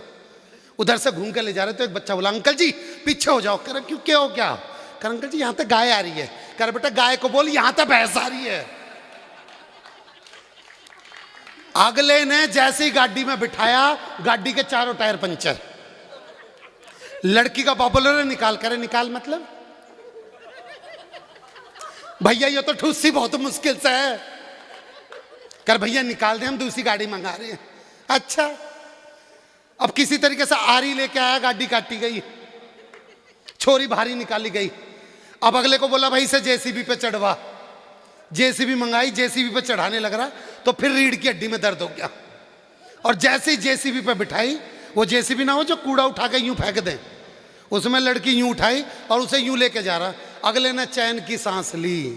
पर आप लोग जानते हो यहां पे पग फेरा भी होता है। तो जैसे ही अगले ने चैन की सांस ली, लड़की का बबलर है, चैन की सांस क्यों ले है? अभी तो गांव का एक चक्कर करके फिर घर में जाएगी, तने फिर लेके आना पड़ेगा। मैं पहले बतला दूं, देखो हम किस चीज के घटना। मेरा एक दोस्त भाई साहब, उसे झूठ बोलने की बहुत बुरी बीमारी। मैंने बोला तू बहुत ज्यादा झूठ बोलता है। कह रहा विनोद भाई मुझे पता ही नहीं चलता। मैं कहा ठीक है, आज के बाद तू जब भी झूठ बोलेगा मैं थोड़ा सा खांस दूंगा, तो अपने झूठ को छोटा कर लियो। कह रहा ठीक है। अब मैं उसे लेकर भाई साहब अपनी ससुराल में गया। ससुराल में जाती बोला, सासू माँ अभी हम जंगल में से आ रहे थे, हमने 100 फुट लंबा सांप देखा। मैं बोला करा पास गया 80 फुट का था। मैं बोला और पास गया 60 फुट का था। मैं बोला करा घर गया, फित्ता लेके आया, फित्ते से नापा 50 फुट का था। मैं बोला करा भाई देख किसी का खांसी हो तो अपना इलाज करो, इब यो साला फित्ते से नाप ले, अब कैसा कम करूं इसे? हम हालातों के घिरे को कवि हैं भाई साहब। मैं एक दृश्य देता हूं आपकी आंखों को। मैं बतला दूं मफतलाल अग्रवाल जी के बारे में इतना कह रहे थे, देखो आदमी दिमाग का कितना अच्छा है। मैं पिछले दिनों भाई साहब कार खरीदने गया, मैं स्विफ्ट डिजायर गाड़ी खरीदने गया हुआ था। तो मैं जब वहां पे पहुंचा तो मेरे पास मैं पूरी पेमेंट लेके आया था, पर 5,000 रुपये कम पड़ गए। यार मेरे को जब 5,000 कम पड़े, मेरे को लगा यार किसी को मंगवा लेता हूँ। बाहर जैसे मैं रोड पे आया तो मैंने देखा मफतलाल अग्रवाल जी बाहर ही खड़े थे कार के शोरूम के। मैंने बोला मफतलाल जी 5,000 रुपये देना, स्विफ्ट डिजायर लेने आया हूँ। अगले ने 10,000 निकाल के दिया, जा एक मेरी भी लेके आ जी। ऐसे व्यक्ति हैं यहाँ पे। अब क्या कर लोगे ऐसे का बताओ। और हम परिस्थितियों में घिरे हुए हैं किस वजह से। और ये देखो ये हमारे दादा बैठे, ये चेहरे ऐसा एक दादा धूप में बैठा हुआ था। इतने में उसका पुता कर, दादा एक बार टैं बोल दे। दादा की समझ में नहीं आया, ले भाई टैं। कर हो गई तेरी बल्ले बल्ले हो जाएगी। दादा की समझ में नहीं आया करे। इतने में छोटा पोता आया, कर दादा एक बार टैं बोल दे। कह यार बड़े वाला भी बुलवा के क्या? कर तो मेरे लिए भी बोल दे। कर ले बेटे, कर हो गई तेरी बल्ले बल्ले हो जाए। अब दादा ने हाथ पकड़ ले, कह रहे चक्कर क्या है, ये टैं क्यों बुलवा रहा है और बल्ले बल्ले का गाना क्यों गा रहा है? बोला अंदर मम्मी पापा से कह रही थी, पता नहीं ये बुढ़ा कब टैं बोल लेगा। उसका हो गई तेरी बल्ले बल्ले और हो जाएगी बल्ले बल्ले। हम परिस्थितियों में मैं बतला दूं साहब, अभी भाई साहब अपनी कविता सुना रहे थे, मैं बड़ा खुश हुआ, मैं भी एक कविता आपके बीच में रखता हूं। लेकिन देखिएगा उससे पहले दिल्ली की राजनीति कहां से कहां तक पहुंच गई। दिल्ली की एक लड़की ने दूसरी लड़की से पूछा कि तू जिस लड़के से प्यार करती थी तूने छोड़ क्यों दिया। और अगर आपके दिमाग में दिल्ली की राजनीति है, दिल्ली में बैठा हुआ वो हमारा मुख्यमंत्री आपके दिमाग में, तो आपको पंक्तियां समझ में आएगी। एक लड़की ने दूसरी लड़की से पूछा कि तू जिस लड़के से प्यार करती थी तूने छोड़ क्यों दिया। तो लड़की ने जवाब दिया 4 पंक्तियों में। भैया सुनिएगा सतीश भैया। लड़की बोली कि कर्जे में उसका एक एक बाल निकला, कहाँ का धनी था वो कंगाल निकला। मैं मोदी की तरह गरजने वाली वो खांसने वाला। समझ में तो आ गया मेरे। और मुख्यमंत्री मेरा और डर आप लोग रहे हो। मैं बता बाबूजी दिक्कत कुछ नहीं है उसके संग। मैं अभी जब ट्रेन में आ रहा था ना, तो मैंने सामने वाले से पूछा, मैं भैया कहाँ से हो? कर भैया झांसी से हैं। फिर उसने पूछा भाई साहब आप कहाँ से हो? मैंने बोला भाई मैं दिल्ली से हूँ। भाई साहब उसने मेरे साथ बात बंद कर दी। मैं बोला भाई देख मैंने अकेले ने वोट नहीं दिया था उसको, 80% लोगों ने वोट दिया तब कहीं जाके बना है, पर मानते नहीं।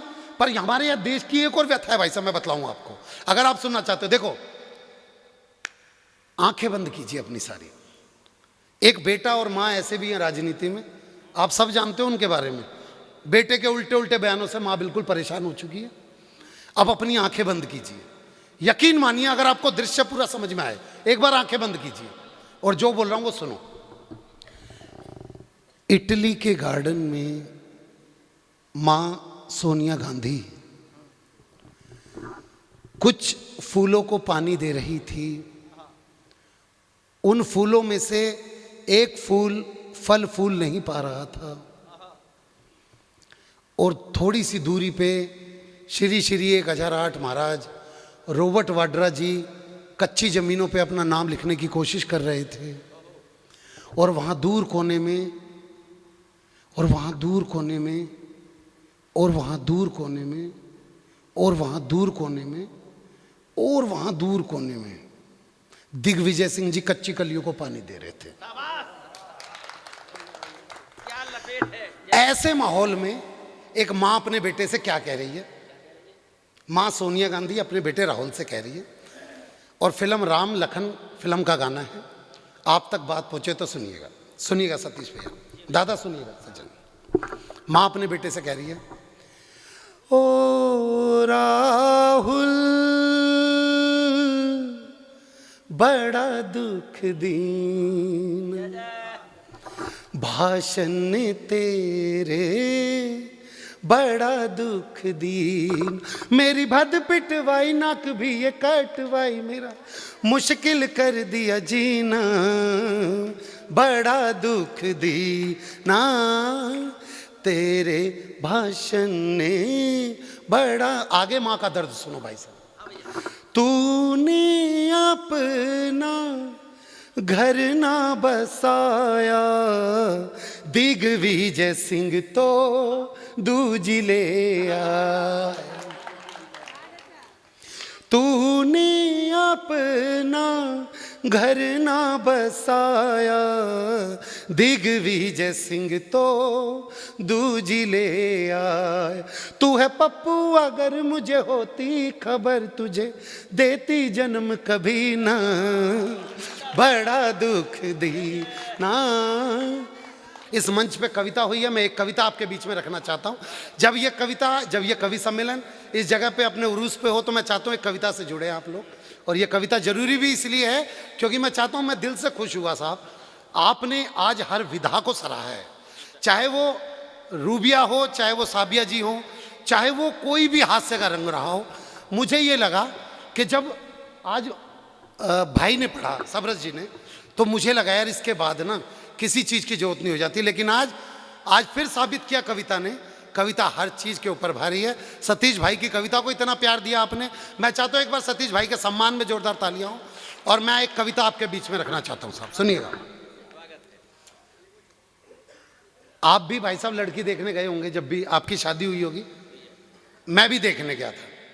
अब मेरे संग जो उस घर में दृश्य हुआ, एक कविता के माध्यम से, अभी तक जो आपको सुनाया वो एक दृश्यांत था, अब एक कविता सुनिएगा साहब, बिल्कुल शुद्ध हिंदी की कविता। दादा सुनिएगा कि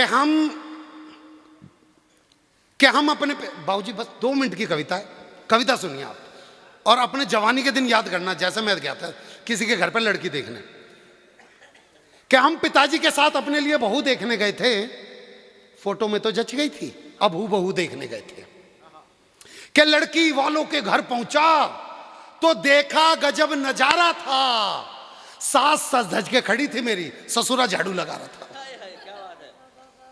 और घर में सास की चलती थी, ये एक दृश्य समझा रहा था, सास के तन पे बनारसी साड़ी और लुंगी में ससुर हमारा था, और मेरा होने वाला साला तो गजब ढा रहा था, जोरू का गुलाम साड़ियां धो धो के सुखा रहा था, और मेरी थोड़ी सी चिंता तो इस बात से भी बढ़ रही थी, मेरी होने वाली साली पड़ोसन की चुटिया पकड़ के लड़ रही थी। ससुर ने अंदर बुलाया, सोफे पे बिठाया, और जैसे ही हम सोफे पे बैठे मुंह से निकला उई, उठ के देखा तो सोफे पे गड़ी हुई थी सुई। ससुर शर्माते हुए बोला, वो मैंने तेरी सास की साड़ी में फॉल लगाया था। ससुर शर्माते हुए बोला, मैंने तेरी सास की साड़ी में फॉल लगाया था, और जल्दबाजी में इस सुई को उल्टा मैंने ही गड़ाया था। खैर उसे चाय नहीं मैं कह सकता, हमारे लिए जो आई थी लगता था जैसे चाय नहीं बाबा रामदेव की दवाई थी। और तालियां तो अब बजाना आप। और चाय के साथ जो बिस्कुट आए थे, और चाय के साथ जो बिस्कुट आए थे, लगता गलती से परोस दिए, कुत्तों के लिए मंगवाए थे। एक तरफ तो मेरा ससुर अपनी बकवास बातों से मेरा सिर धुन रहा था, बगल में खड़ा लड़की का जीजा स्वेटर बुन रहा था। ससुर ने तभी बेटी आ जाओ कहकर आवाज जो लगाई, 2.5 हाथ का घूंघट करके वो लड़की पर आई। मैं बोला, जी मैं लड़की से अकेले में बात करना चाहता हूँ। अच्छा, लड़की के पिता का काम क्या होता है भाई साहब? ये मेरी दुकान है, ये मेरा मकान है, यहाँ से इतने पैसे आते हैं। पर मेरे ससुर ने बतला दिया कि शादी के बाद मेरी भी जगह कहाँ होनी थी, हो सकता है आपके भी कुछ लोगों की जगह वही हो। मैं बोला, जी मैं लड़की से अकेले में बात करना चाहता हूँ। मेरा होने वाला ससुर बोला, मेरे पिताजी आइए समधी जी, मैं आपको अपनी रसोई दिखाता हूँ। उनके जाते ही मैंने पूछा, अब लड़की और मेरे बीच में बात हो रही है, हेलो क्या नाम है तुम्हारा? बोली, जी घर का नाम तो लूसी है हमारा। लूसी। मैं बोला, जी आपको नहीं लगता कि आपका नाम जानवरों से मिलता जुलता है? बोली, बेटे मेरा तो नाम है, तेरा तो हुलिया भी मिलता है। मैंने अपने आप को संभाला, अगला प्रश्न उसको डाला। मैंने पूछा, कहां तक पढ़ी हो ये तो बता दीजिए। बोले, जितने आप पढ़ चुके उसमें से 12 क्लास घटा दीजिए।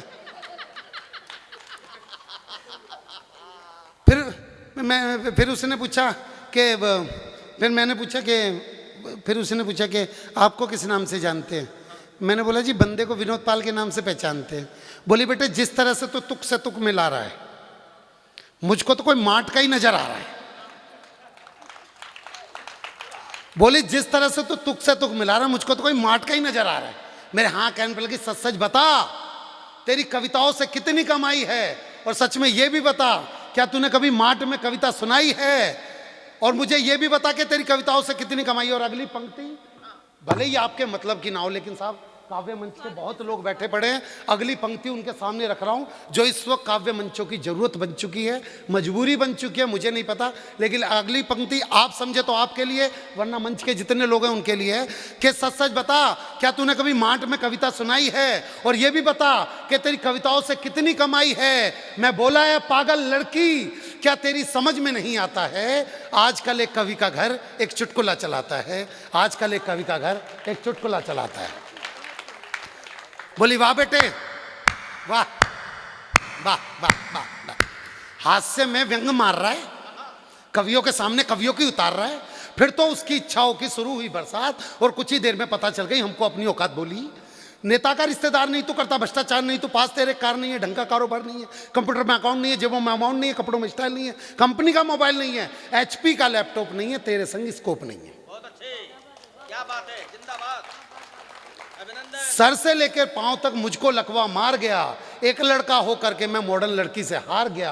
अब तो जिस भी मंच पर जाता हूं बस यही 4 पंक्तियां सुनाता हूं, और ये 4 पंक्तियां मेरी विदाई की लीजिएगा साहब, और मुझे भरपूर प्यार दीजिएगा। मैं जानता हूं आपने बहुत देर तक ये मंच सुना है, बस ये 4 पंक्तियां कि अब तो जिस भी मंच पर जाता हूं बस यही 4 पंक्तियां गुनगुनाता हूं कि जमी पे रह के क्यों आसमान ढूंढते हो, पतझड़ में घर बसा के क्यों बागवान ढूंढते हो, और शादी ही समस्याओं की जड़ है कुंवारो, क्यों अपनी मौत का सामान ढूंढते हो, क्यों अपनी मौत का सामान ढूंढते हो, क्यों अपनी...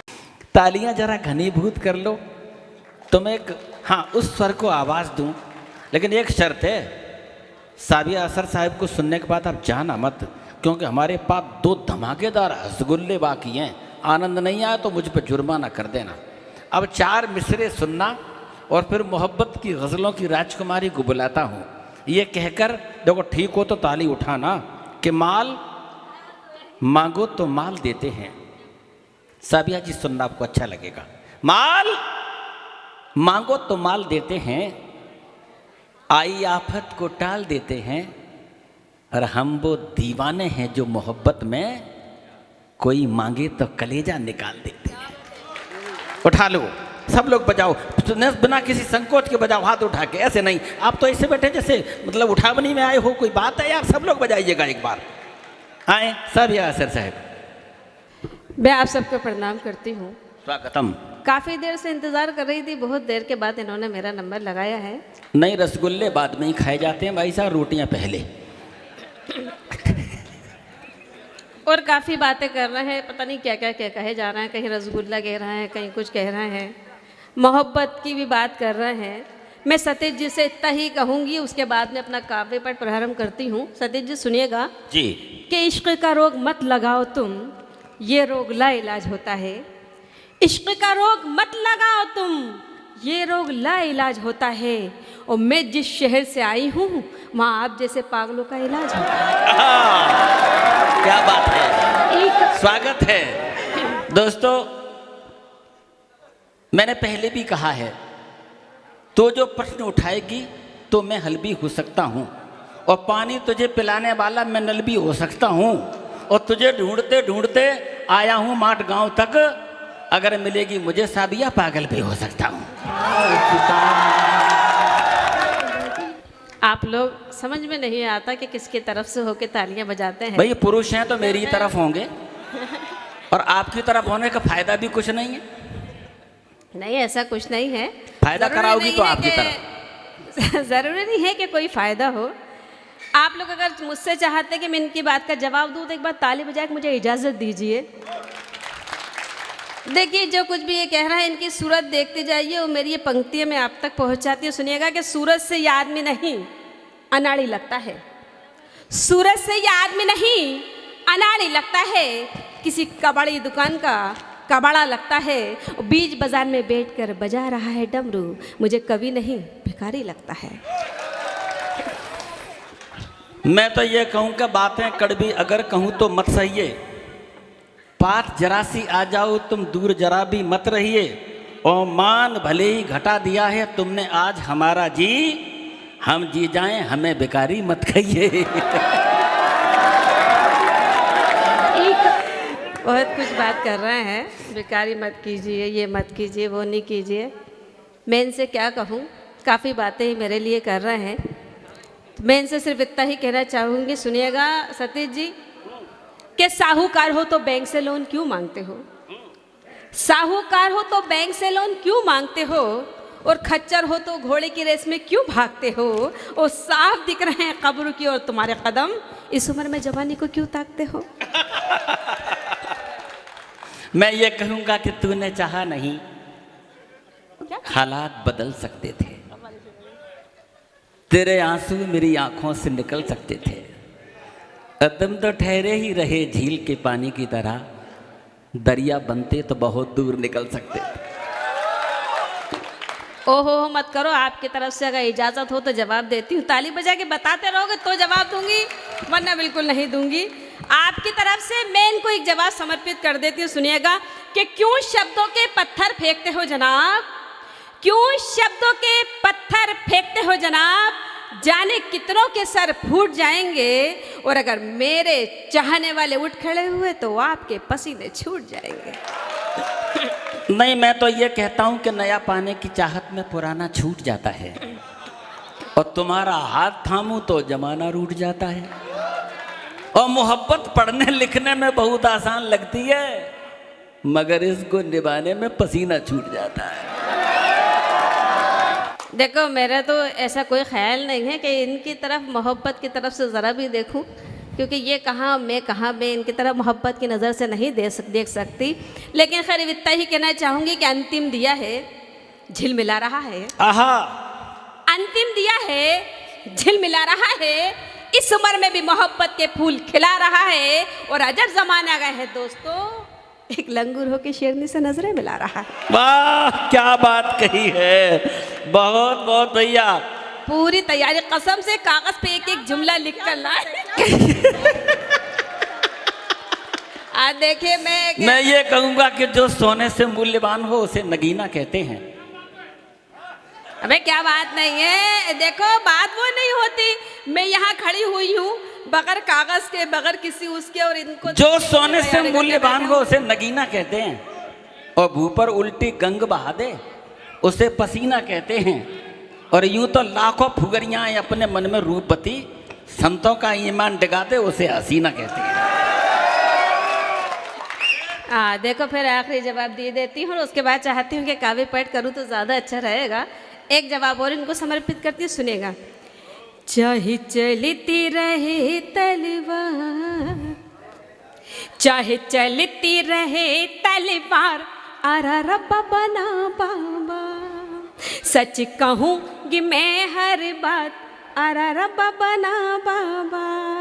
चलते फिरते को टोकते हैं औकात मैं इनकी जानती हूँ, मैं खूब इन्हें पहचानती हूँ, है टीवी के बीमार।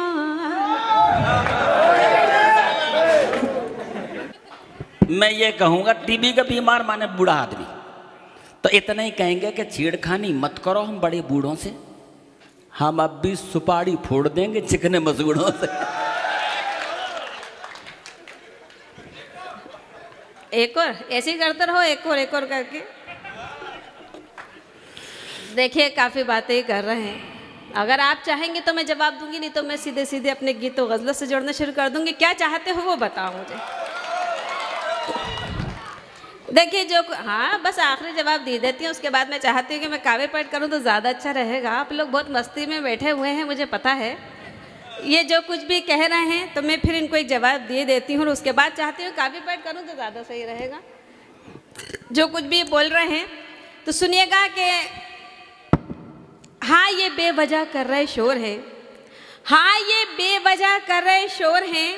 वकील हैं पर मुकदमा कमज़ोर है, वकील हैं पर मुकदमा कमज़ोर है। पढ़े लिखे हैं ज़रूर, पर इनको इतना भी नहीं पता कि ये जो सामने खड़ी हुई है इसका मालिक कोई और है। वाह, मैं ये कहूँगा, आंखों में रहा दिल में उतर कर नहीं देखा, और कश्ती के मुसाफिर ने समंदर, और पत्थर मुझे कहता है मेरा चाहने वाला, मैं मोम हूं इसने मुझे छूकर नहीं देखा। क्या लगता है तुम विधाता के हाथों की भूल हो, क्या लगता है तुम विधाता के हाथों की भूल हो। गुलाब होने का भरम है तुम्हें, पर वास्तव में तुम धतूरे का फूल हो। वाह, इसलिए मैं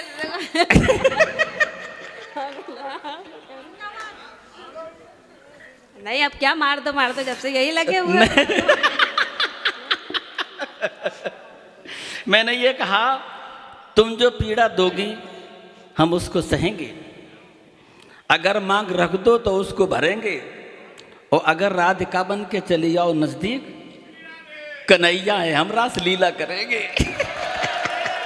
सुनिएगा, मुझे कुछ पंक्तियाँ याद आ रही हैं, सुनिएगा कि तहजीब खाक में क्यों मिलाने पे लगे हो, तहजीब खाक में क्यों मिलाने पे लगे हो, कैसा है देश कैसा बनाने में लगे हो। एक वो भी कन्हैया थे, एक तुम हो कन्हैया, एक वो भी कन्हैया थे, एक तुम हो कन्हैया, क्यों नाम कन्हैया कड़ुबाने में लगे हो, क्यों नाम कन्हैया कड़ुबाने में लगे हो। देखो वैसे तो तुम्हें यह हर आदमी भैया दिखाई देता है, लेकिन हमसे पूछो हर आदमी में कन्हैया दिखाई देता है। देखो मैंने किसी का नहीं कहा, जो कुछ कह रही हूँ मैं इनसे कह रही हूँ, आप लोग तो बहुत अच्छे हैं, बहुत प्रेमी हैं, बहुत मोहब्बत ये सब कन्हैया के प्रेमी और हैं। मैंने कब कहा कि ये किसी और के प्रेमी हैं? नहीं, आपके भी हो सकते हैं, वैसे घास तो डालो। देखिए कैसी बात कर रहे हैं ये देखो इनके खुद के लक्षण खराब है तो दूसरे पे तोहमत लगाया जा रहा है। लेकिन खैर ठीक है, मैं इनको फिर एक आखिरी, आप ताली बजा के बताओ तो जवाब देती हूँ, वरना मैं नहीं चाहती कि फालतू कुछ करूँ। सुनिएगा जो कुछ इन्होंने कहा है, तो मैं एक जवाब और हाजिर कर देती हूँ, सुनिएगा। कि अगर मैं तुमको देखूं तो जमाना रूठ जाता है, अगर मैं तुमको देखूं तो जमाना रूठ जाता है, अगर मैं तुमको देखूं तो जमाना रूठ जाता है, नए पाने के चक्कर में पुराना छूट जाता है। देखो दोस्तों, हमने यूं कहा कि भरी हो भीड़, उसमें भी ये लाठी टेक लेते हैं, और भले चश्मा मिले टूटा मगर ये देख लेते हैं, और बड़े बूढ़ों से मत मिलजो, अजब तासीर है अपनी, पड़ोसन के तवे पे भी पराठे सेक लेते हैं।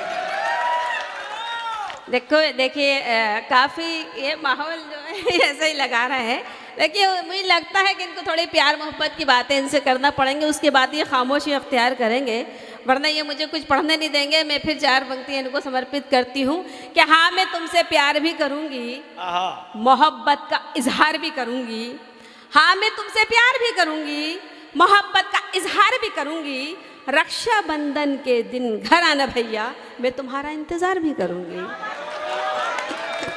देखो जो मोहब्बत के रिश्ते निभाता है वो होली के दिन ही आता है।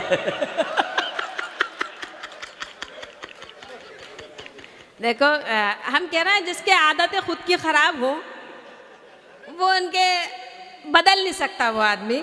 मैं इनको फिर आखिरी चीज समर्पित कर ही देती हूँ, क्योंकि ये चुपचाप नहीं बैठ रहा है। मुझसे पहले मेरी बहन भी यहाँ काव्य पाठ कर रही थी, उनसे भी ये वार्तालाप कर रहे थे, और अब मैं आई हूँ तो मुझसे भी ये कह रहे हैं, तो मैं इनको एक जवाब, इनके तो पूरा माजरा ही ख़राब है, वो तो बेफिक्र रहो। लेकिन सुनो, मैं जो कुछ भी इन्होंने भी हम दोनों के साथ किया है, तो मैं एक जवाब दिए देती हूँ, सुनिएगा।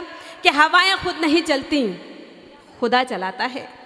हवाएं खुद नहीं चलती, खुदा चलाता है। और पराई नारियों के बारे में हर कुछ बोलने वाले, सुना है कि तेरी दुकान कोई और चलाता है।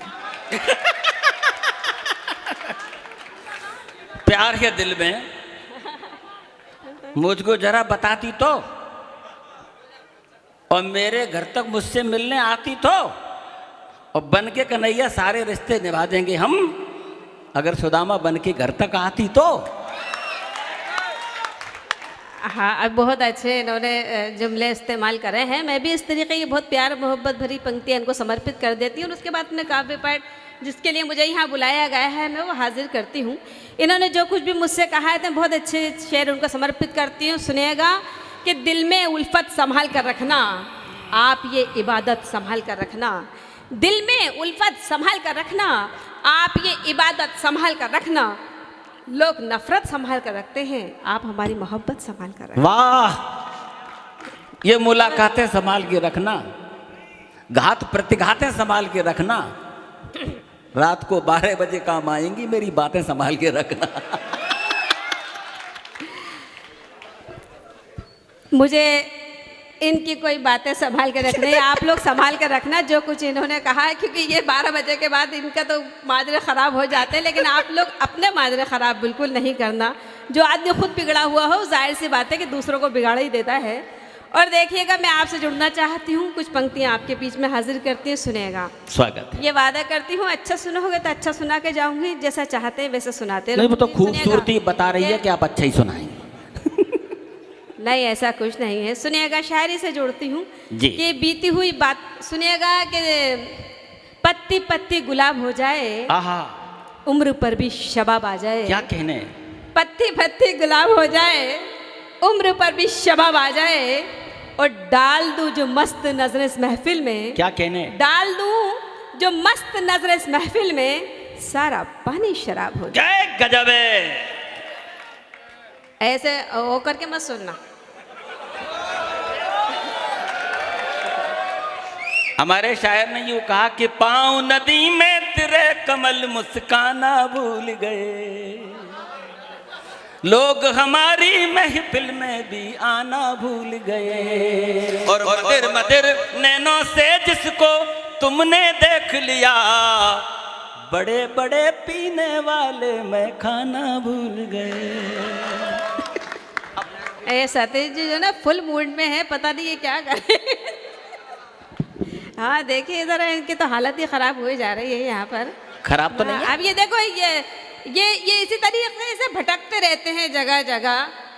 बस ये है कि ये यहाँ का संचालन कुछ ठीक ठाक कर लेते हैं, ये यहाँ घूम रहे हैं, इनके घर कोई और घूम रहा होगा। देखो, संचालन पे आरोप मत लगाओ, रिश्ते मुझसे आप निभा कर देखो तो, पास हमारे तुम भी आकर देखो तो, घर का संचालन कितना अच्छा करते हैं, अपने घर का आप करा के देखो तो। देखो, तैराक नहीं हो तुम प्यारे, कहता है ये दरिया का पानी।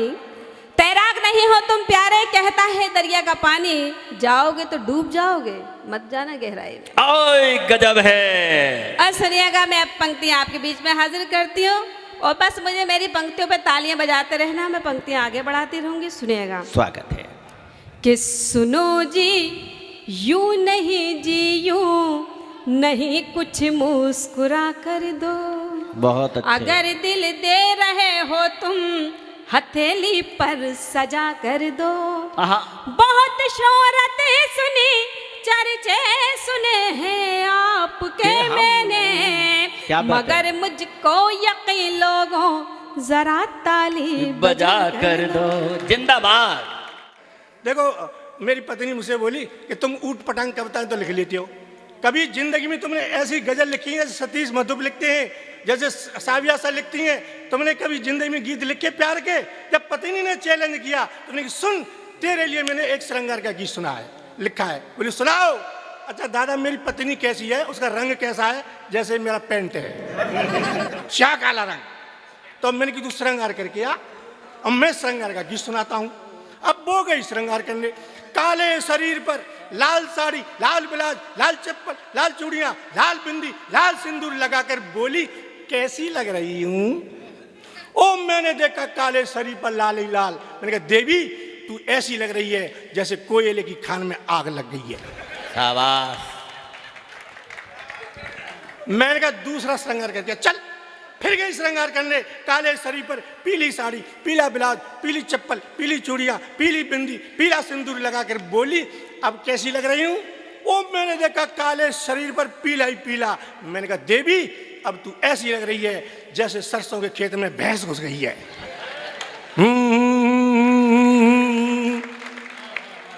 आप विश्वास करो। बोली गीत सुनाओ। मुझे सुन।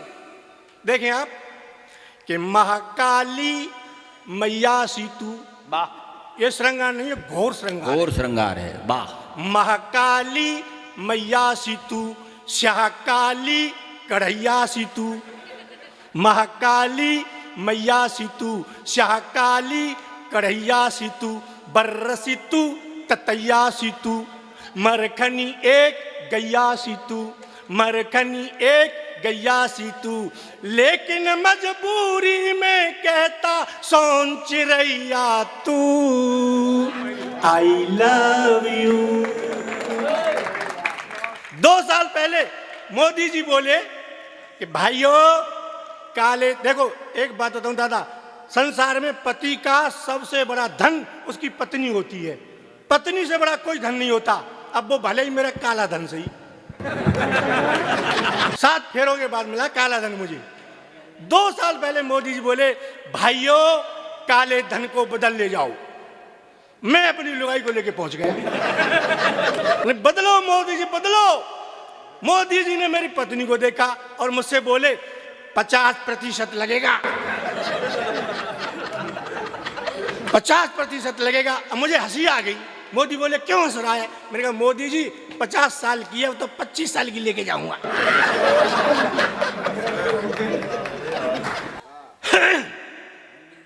आज मेरा गला काम नहीं कर रहा, मैं गली से काम चला रहा हूं। मैं एक गीत सुनाता हूं। देखो मुर्तला जी, मुझे देखो, मुझसे अच्छा कोई और नहीं है यहाँ पे। देखो एक बात बताता हूं, यहाँ बड़े बूढ़े बैठे हैं, इनकी बात किसी ने नहीं कही। सबने जवानों पे बात कही, सबने जवानों पे बात कही। मैं कहता हूं दादा, एक बुढ़िया थी, 10 साल पहले उसके बुढ़े की मृत्यु हो चुकी थी। 10 साल के बाद में जब उसका स्मृति दिवस आया तो बुढ़े की तस्वीर टंगी हुई दीवार पर। तो वो बुढ़िया आपसे बोली अपने नाती से, कंचू बेटा तेरे बाबा को 10 साल है गए, आज बा को स्मृति दिवस है, तस्वीर उतार तेरे बाबा से प्यार करूंगी। अच्छा।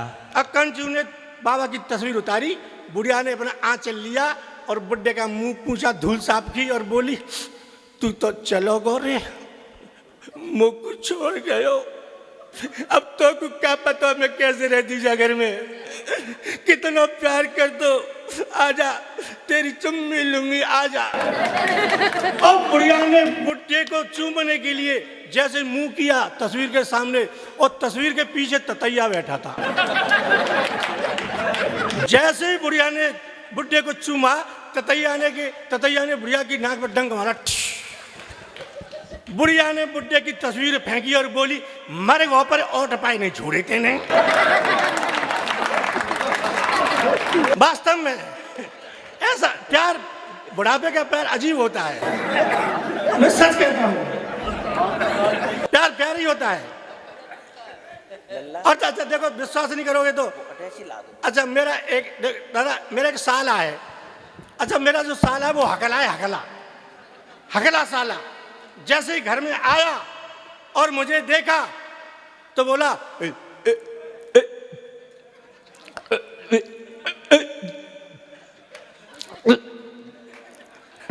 मैंने कही है राम राम, बैठ बैठ बैठ बैठ बैठ। 5 मिनट में अगला राम राम नहीं कर पाया। मैंने कहा देख बच्चे स्कूल गए, तेरे लिए खाना बनवाऊंगा, ये 100 रुपए ले, तू सब्जी लेके आ। अब वो सब्जी लेने गया, वहां एक सिपाही मिल गया। अब वो सिपाही भी हकला। अब 2 हकले इकट्ठे हो गए। हकले सिपाही ने मेरे साले से टाइम पूछा, टाइम क्या हुआ है? तो मेरा साला बोला,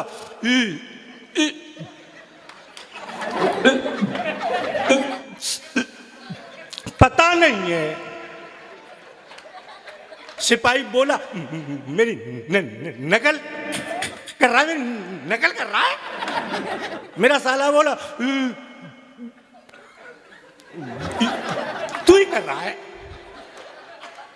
सिपाही बोला मेरे साले से, थाने चल, थाने चल। मेरे साले को सिपाही थाने में ले गया। दरोगा से सिपाही बोला, दरोगा जी नकल कर रहा है मेरी। मेरा साला बोला कर रहा है। अब दरोगा को आया गुस्सा। दरोगा ने डंडा उठाया और दरोगा बोला, दोनों अंदर चलो, दोनों अंदर चलो। अब वो शाम को लौट के मेरे घर आया तो मैंने पूछा, सच सच बता तू कहाँ जा रहा है? तो बोला इंटरव्यू देने जा रहा हूं। मैंने कहा किसका इंटरव्यू देने जा रहा है?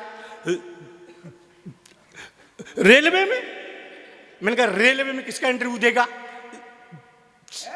अनाउंसमेंट करूंगा। ओ मेरी की हकले, तू अनाउंसमेंट करेगा रेलवे में? तू हाँ, मैं तू 5 मिनट में एक शब्द को बोलता है, अनाउंसमेंट कर लेगा? कर लूंगा। मैंने एक वाक्य बोल और तू पास। बोले पूछ। मैंने कि बोल। पवन एक्सप्रेस प्लेटफार्म नंबर 1 पर आ रही है, तू बोल के दिखा दे और पास। तो वो कह रहा